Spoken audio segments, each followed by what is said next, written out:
Tariffs, a hot topic, often confusing. Do they work or don't they? Let's break it down. Let's begin with, how do tariffs actually work? Imagine Canadian maple syrup costs $10 to import into the USA. Now the US imposes a 20% tariff. What happens? The Canadian seller still receives their $10. No change for them. But when that syrup crosses the US border, customs adds that 20% tariff. That's $2 extra. The US government collects that $2 as revenue. Consequently, the US importer's cost increases from $10 to $12, meaning you, the final consumer, pay more, not Canada. The price of Canadian maple syrup in the US goes up thanks to the tariff. And that's exactly what the US government intends: higher prices for foreign goods. Let's explain why.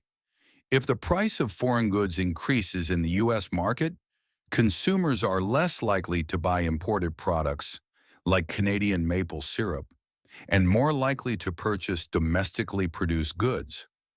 As a result, domestically produced goods experience higher demand, and local firms increase production. This can lead to increased domestic investment, employment, and reduced reliance on foreign goods. Sounds ideal, right? But it doesn't always work that way. The domestic industry must be able to produce the same goods at a competitive price, or else the price of goods will increase without a corresponding increase in domestic production. For example, a tariff on imported cars might boost domestic production by U.S. manufacturers and create employment, since the U.S. has the capacity to meet the extra demand.